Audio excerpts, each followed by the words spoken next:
I mean, but I'm not fooling myself. Of course, the arrival of this project and contemporary art and contemporary architecture has changed the place. I mean, maybe it has. I don't think it's intrinsically changed the place. I think that's almost superficial to the depth of the intellectual heritage that's here and the resilience that's in the people. I mean, you know, they kind of look at it. It's just a little wooden box. Why is everyone so excited about this?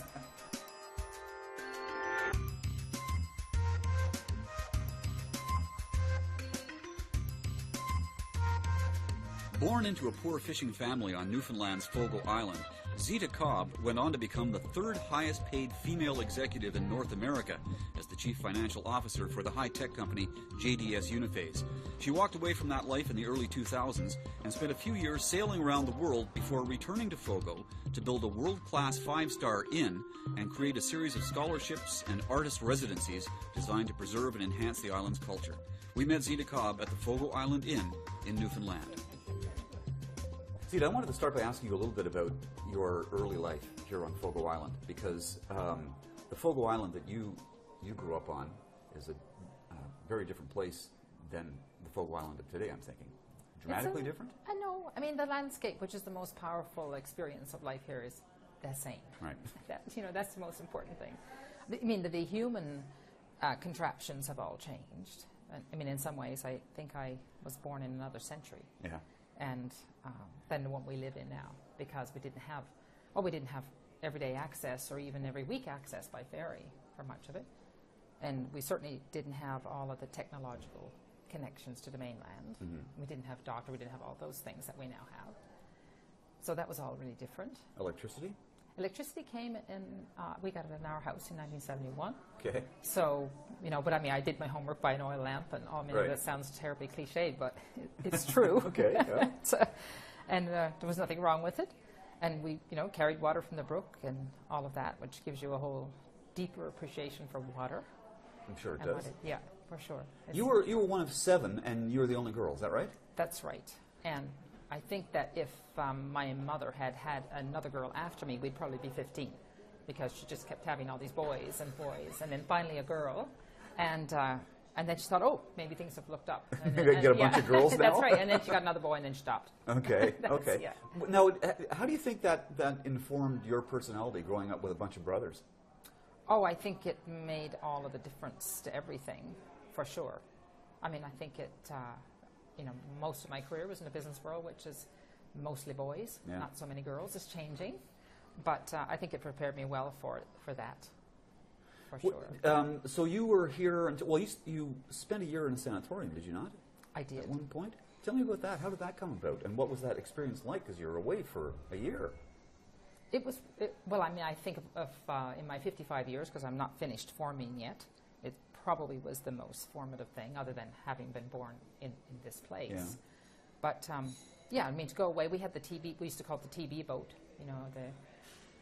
and she would come and do chest x-rays. I mean, TB was a huge epidemic. If you go up to the graveyard in Joe Batt's Arm, you'll see a whole lineup of Cobbs of all ages, a whole family that was wiped out. Now, this is some time before I came along, so I was born in 58, and in the 60s, we were really struggling with TB here. And so anyway, the TB boat, as we called it, pulled up at the wharf, and everybody went down for a chest x-ray. And so I had TB, so then I had to go on this journey with my dad, which was very exciting, because we went on a boat, and we went to Looseport, and I remember climbing up the wharf, and then we went on the Newfie Bullet, because we were going to Corner Brook. It was very exciting. And we walked down a hallway in the biggest building I'd ever seen at night. And by now I'm beginning to think, something may be not right about this. Yeah. And I remember he lifted me up, and he put me on the counter, and he handed me over the counter to this nurse who had one of those little white hats. Okay. And then he walked down the hall. He walked away. Yeah, and kids have this, I'm sure everybody remembers a moment being a kid thinking, if I scream loud enough, I can change the outcome. Except it didn't change the outcome. And you screamed? I screamed for 2 days. How old were you? 5. Wow. Yeah. That was heavy duty. But now I'm a big fan of Thomas Mann and D.H. Lawrence and people who write about, all these places, which sound terribly exotic. They all went away to some place in the mountains to convalesce. Right. It wasn't exactly like that. No. Do you remember much of that year? I mean, 5. I think I remember all of it. Well, I don't know. I mean, I think I remember. Yes. Or maybe I just filled in the bits that I don't remember. Yeah. Sure. So what did that do to you then? At the age of from 5 to 6, that's getting close to being quite formative for most people. Yeah. I mean, I think it made me, by necessity, fiercely independent. I mean, first I thought after the 2 days of screaming, I thought, this must be a reform school. Because I had a cousin that went to reform school. And so that was the big threat in the house. If you're really bad, you're going to reform school. So I thought, okay, what of all the many things I did landed me here? Because I was on a ward with a whole bunch of kids. And we were like 6 kids to a room. And little cliques had already formed by the time I arrived. And it was nasty. It was a little bit like, Lord of the Flies. That's exactly what I was thinking. It was a lot like Lord of the Flies. Okay. And so, so you quickly realize, well, there's no point in crying here because nobody's coming. Wow. I mean, as stark and as horrid as that sounds, was there some compassion from the medical staff towards you kids? Oh, I think, absolutely. I mean, but they were overwhelmed. I mean, I think it was, I remember I don't remember any doctors, but I remember the nurses. They were few and far between and overwhelmed with a whole bunch of kids that were basically running out of control. Yeah. And, and I remember one of the best novels ever written, set in Newfoundland, was House of Hate by Percy James, which is actually set in Corner Brook. But I remember it seemed to me that between us and the outside was chicken wire. It was kind of a balcony, but it had chicken wire. So our view of the world was through this chicken wire. And there was a playground out there. Now, I'd never actually seen a playground because we didn't have playgrounds. We had Fogo Island. Yes. But there were kids in the playground. Like, you really had this sense of being in prison. Yes. Wow. So you go back to your parents after that. Right, and so my father came to get me, and I remember that because there was one nurse that I really didn't like very much, and she came in one day, having a secret that I didn't have, and she, somebody's here to see you. And I go into the room, and he's sitting there. I mean, I remember, and I don't know that I actually remembered who he was, but he had a chocolate bar. And that made all the difference. Okay. Yeah, it's like, hey, we're going. I just thinking, who was this, Nurse Ratchet? I mean, yeah, seriously? no, I mean, yeah. Oh, I have incredible memories of that. Of both deep compassion and I think the reaction of people who are just overwhelmed. Yeah. So how about readjusting back to your family life? How was that? I don't think I ever really fully reintegrated. Yeah. I mean, I remember coming home, and I remember Mom had a cake, and people came around, and my best buddy, Edmund, came over, and I think I always felt a little bit apart. Something had changed. Yeah, because you never know. When are you going next? Yeah. I think there's that of course. separation stuff that you don't. How could there not be? Yeah. Now, you left when you were 16, right? Right. Actually, I left, on July 10th, 1975. I was 16, and on the 16th of July, I turned 17. Okay. Yeah. So you're... 10 o'clock boat. Okay. And you were going where? Actually, I was going to go up to Ontario. I was going to be going to university in Ottawa. And I actually spent a month in Toronto. It's the only time I've ever been in Toronto for longer than like a day or two. And, yeah. So you're on. Now, you said that experience of being away for a year made you fiercely independent. So I'm assuming that by going off the way you were and going off to university by yourself wasn't that big a deal for you. I mean, the city was a big deal to kind of grasp. I mean, being locked up in Corner Brook behind the chicken wire was one thing, but all of a sudden there were lights and escalators and cars and lots and lots of people. Like that took an adjustment. I had a brother who lived in Ottawa at that time, my brother Alan, and that made a huge difference because there was, I remember him taking me on the number 7 bus to show me how to get to Carleton, Okay, yeah. The number 7 bus to Carleton, absolutely. It probably still runs. It does, actually, yeah. University is quite different, but the bus still runs. Yeah. Well, so did you know what it was that you wanted to do? Did you have a plan when you were doing this, when you were going to university? Yeah, I think I had a plan that I wanted to understand how business worked. Yeah. Where did that come from? It came from being on one end of the problem that we still have in the world, of the price of fish. Why is the price of fish what it is? And in the dying days of the inshore fishery, it was a terribly painful time, and I remember the year that my father's fish was graded West Indy grade, which is the lowest price. And here's a man who'd fished all of his life and always got top grade. and his father before him and all the rest before him. And he went to his grave not understanding why that was. Huh. So that to me was a big puzzle. Why is that? So I actually thought I was going to study journalism first, because that's how I thought I could figure out what happened. Right. Yeah, you study journalism, you can't figure out anything. I'm just telling you. In hindsight, I can tell you the secret now. Yeah. Okay. And then the other thing I thought was I have to get a job, because I'm going to have loans to pay back when I finish this. And I figured if you study business, even if things are bad, someone's still got to add up the numbers. So that was yeah. And so I studied business, and I did solve that mystery of what the heck happened. I mean, I really quickly realized that the merchant that was here at the time had lost their market in Europe, and the only market he had was in the Caribbean, which was a lower price point market. Oh, okay. So no matter what you produced, if you produced the best fish ever produced in the 400 years of the inshore fishery, you were getting that price. It had nothing to do with the fish. It had nothing to do with the fish. But it would have been so much less cruel if the men who made that fish knew that. Yeah. I'm sure it would have changed a lot of their lives. It would have changed a lot. It would have changed the heartbreak a little bit, I think. Yeah. Okay, so how did you end up in the high tech biz then? I just followed the path. I mean, I studied business, and I'm a Newfoundlander, and one of the things Newfoundlanders seem to have to do is to spend some time in the oil patch. So I did that in Calgary, and big companies didn't really work very well for me, and so I joined a company that was a technology company doing things, Cold Regions Technology Company, doing research for offshore structures and ships in ice. And then that led me into another technology company, and I just followed the path. Yeah. And were you comfortable in that milieu? Oh, absolutely. Yeah? Yeah. Yeah, it's, I don't know, I just went from little challenge to challenge to challenge to challenge. But it seemed to happen fairly quickly, did it not? I mean, it was... my goodness, it took 30 years. Well, okay, but still. Well, all right. I mean, I graduated from school in Ottawa when I was 20. Okay, all right. And I mean, I've been at it a long time. Yeah, all right. Are you going to, pardon me for asking this, but in executive terms, are you a hard ass? I think so. Okay.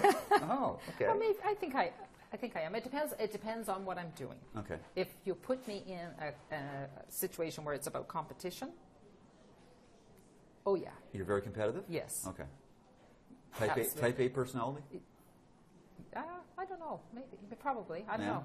I don't exactly know what that means. Yeah. All right. So you do very well at this, and then and this is interesting to me because everything that I've read about you, there's never really an explanation for this. It's just that in 2001 or 2002 or whenever it was you did this, you decide that's it for that, and you cash in your chips and you walk away from it.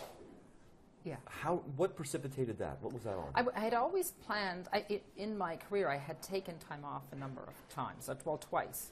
I took time off to go traveling across the continent of Africa. That was almost a year away. Mm-hmm. Then I took time off to go live in Costa Rica and manage a little hotel. That took a year.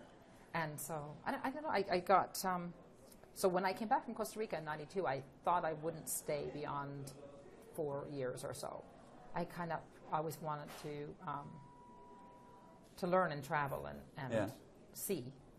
And then, of course, once I came back, and in the days we were JDS Vital then, it's before we merged with Uniphase. I mean, I got just swept up in what was going on, so I couldn't get away, and I couldn't get away, and then I was going to leave in 99, then I couldn't get away because we did this other thing. So I left as soon as I could. Yeah. In terms of the business and not wanting to be leaving things undone. I mean, in everything, you just get to a place where you're not adding that much more value and you're not learning that much. That's when you know it's time to go. And you're going at 100 miles an hour, I would think. Yes, for sure. Yeah. Mm. Was that getting to be a strain on you, or did you think you could do it if you wanted to do it? You just didn't want to do it. Yeah, I just didn't want to do it. I wanted to do something. I mean, it wasn't so much push; it was pull too. I wanted to go sailing. Yes. And you did. And I did. Now tell me about that. That was how long did you went around the world? Not quite. No? I feel like that woman. And there used to be a TV ad. This woman who was saying, "I'm cleaning my oven," and she's sitting there perfectly coiffed because it's happening in the background. So I like to think I'm in the middle of a circumnavigation. I'm just not done yet. But I did cross the Atlantic. That's one of the big ones. And I spent 4 years pretty much on the boat. 4 years on the boat. Mm-hmm. See, now that I'm thinking, to my mind, that would be just as defining experience and a life-changing experience as the year in the sanatorium. Yeah, it was. It's amazing. And in some ways it was like going back to growing up. because you're really preoccupied with matters of what are you going to eat and where's the water going to come from, and conserving batteries because it was a sailboat and not a motorboat, and being safe and taking care of the ship so the ship takes care of you.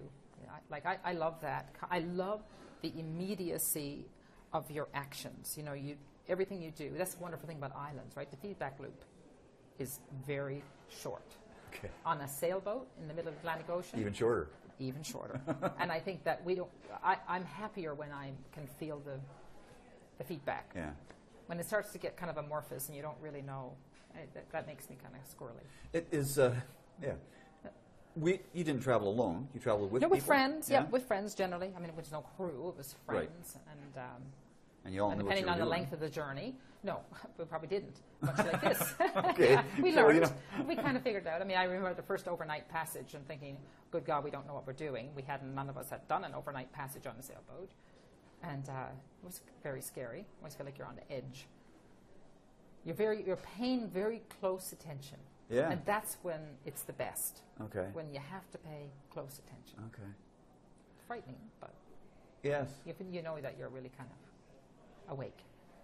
So you decided to bring it to an end after 4 years. Why? I mean, you could have just stayed out there. You could be out there now. Yeah.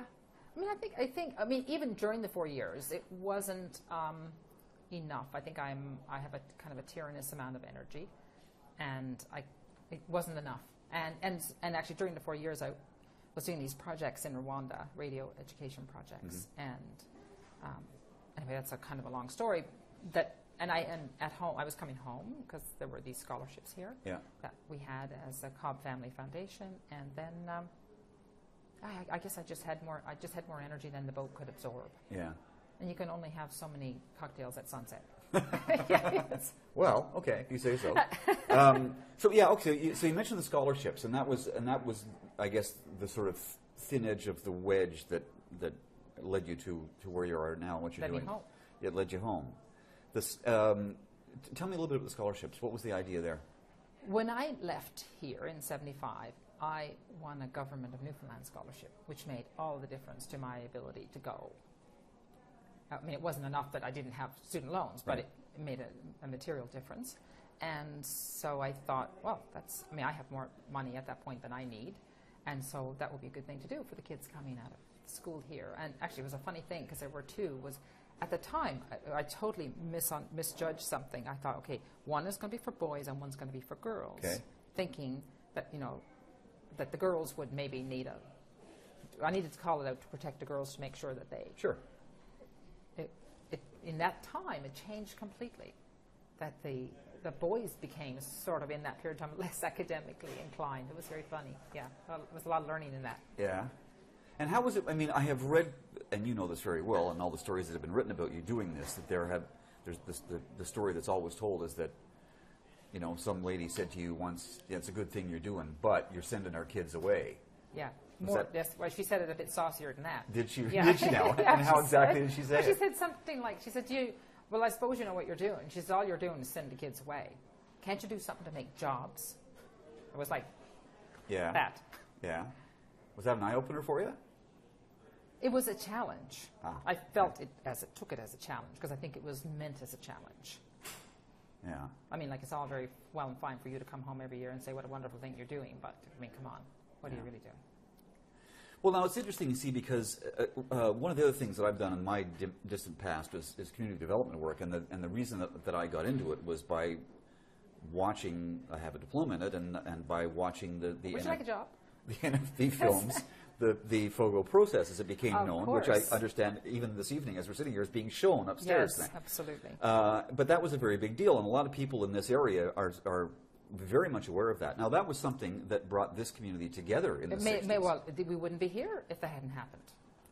We wouldn't be sitting here having this conversation. Yeah. So it always seemed to me, until I became aware of you and then came here, that was a very successful process that went on and on and on. And it's still being used today in other places. I mean, there are practitioners of the Fogo process everywhere out there in the world doing things. Anywhere that it's believed that communication is the fundamental impediment to development, for lack of a better word, it has applicability today. So this led to the establishment of the co-op that's here.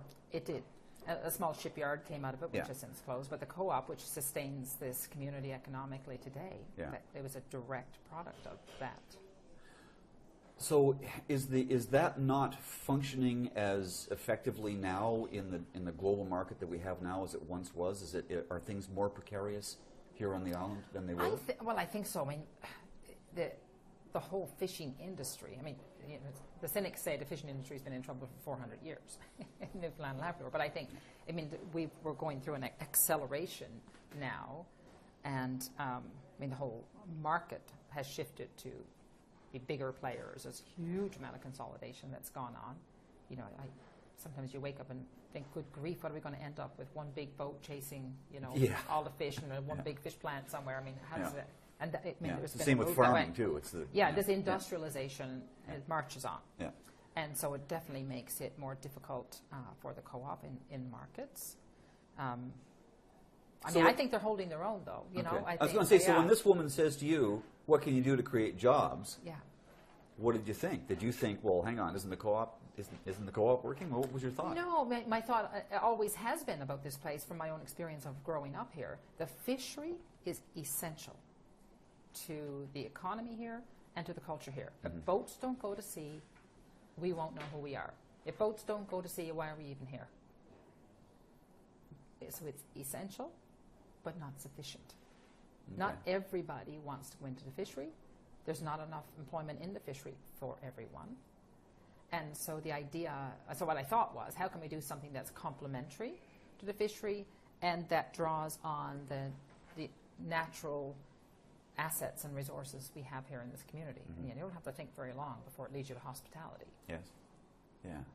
Now, let me ask you about that, and at the risk of sounding like a super nerd here, one of the things that I kept thinking about was the Star Trek idea of the prime objective, that you don't mess with a culture that's already there. Now, granted, you are part of this, and you are coming home and doing this. But do you worry sometimes that what you're doing here, while it may be doing some good, it also may be doing some harm? It may be changing things in a way that they shouldn't be? No. Okay. I don't worry about that. No? No, I mean, I'm very aware of that potential, and I'm very, and it's like my old boss used to say, the most important thing is to keep the most important thing the most important thing. That's pretty good. I like that. It is good because then you have to think about, well, what is the most important thing?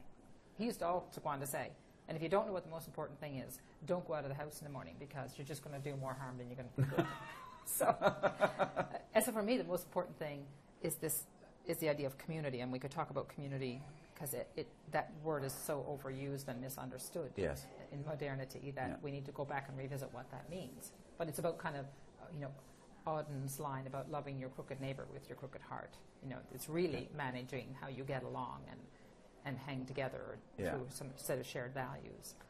And I think it involves co-location, and I think that culture emerges from the landscape of the place.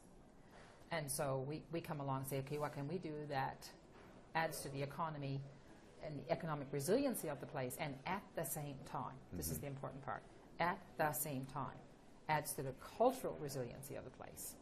And then the only way you can do that is, I think, the only way I can figure out how to do that is to build the culture into the economic asset itself, which is what we've tried to do here. And so, I mean, my brothers and I, when, let's say this was probably 2004, when we were on, this challenge had been issued, and I was like, do we do something or do we do nothing? And then you, of course, realize quickly that doing nothing is doing something. And once you realize that there is a problem and that you could be part of finding a path, then you kind of have to. Yes. And it's hard to say how things will be different here in 2013 if I'd never come home. Yeah. I mean, I think there'd be fewer jobs. I think we might be less aware of the intrinsic value of place and of the things we have in this place, whether it's a quilt or a piece of furniture. I mean, I think what we tried to do anyway is to be kind of an activation energy to think about what matters, what do we have that's worth something. I mean, there's a beautiful, if you come from a community development background, a very beautiful depiction of what's involved in community development. I mean, there's economic capital, there's cultural capital and social capital, and human capital, and all of these things are are obviously here, as they are in other communities. And it's the ability to figure out how to bring these things to life in a new way. And I think we've tried to keep the scale right. Yes. Because really, I suppose, at its root, the motivation for the project is kind of a resistance, a resistance to being flattened. So many cultures are being absolutely flattened. Well, see, this is what I was thinking. As we were coming over here and we're sitting waiting for the ferry in Farewell, and they're putting in, as we were sitting there for a couple hours, because the ferry apparently doesn't pay any attention to its schedule, they're putting in another lane. And I'm thinking, okay, they're putting in another lane to accommodate more traffic. And the day that we're sitting here for a while this morning, power was down because they're putting in more power poles all over the place. Which have been there for 40 years. But you get this sense, you get this sort of the sense that that it's coming, right? I mean, if in order to survive, people are going to have to be brought in. People from outside are going to have to come and see the place and so on. And there's that delicate balance between enough and not too much. I mean, I think of it this way, Ken. Life is a rhythm of opposites. Between birth and death, you're in that constant rhythm. Everything is bound up with its opposite. What's enough? What's too much? Yeah. And I think it's creative and necessary to live in that rhythm of opposites. And so we didn't build 400 room in. We built a 29 room in. Right. And it's not it's not $100 a night to stay here. Right. So it's a way of how can we do this in a way that is impactful economically for the community without going the other way and being destructive. And so, I mean, I don't think there's any clear cut. You just steer the waves. Yeah. And there's a lady who lives on the south side, Joe, who said to me when the inn was going up, I said to her, what do you think of it? She's looking at it going up. She said, well, there's lots of change. Yeah. She said, but in my lifetime we got electricity. This is only a little inn. I wouldn't worry about it much. And so, I take comfort in that. Yeah. I mean, but I'm not fooling myself. Of course, the arrival of this project and contemporary art and contemporary architecture has changed the place. Yeah. I mean, maybe it has. I don't think it's intrinsically changed the place. I think that's almost superficial to the depth of the intellectual heritage that's here and the resilience that's in the people. Yeah. I mean, they kind of look at it. It's just a little wooden box. Why is everyone so excited about this? Okay, then my last question to you then before we close. Having come back home after that life that you had and doing this, and you're living here just down the road, this is it. You're back for good. This is your place, right? If sense of place is truly an important thing to most people, you found your place. Yeah. Will you stay here for the rest of your life, do you think? Well, I might move to Little Fogo Island. No, seriously. Okay. It's just out there. Yeah, I know. Why? Because it's got more placeness. I mean, I think we're suffering kind of we're living in times where place has been destroyed. And kind of this placelessness is, I think, causing kind of an alienation for all of us. And so, yeah, I think just finding the depth of place. Yeah. Okay. This has been great, Zita. Thank you very much. Thank you. Way cool. Thanks. Thank you. Should get out to the Fogo Islands.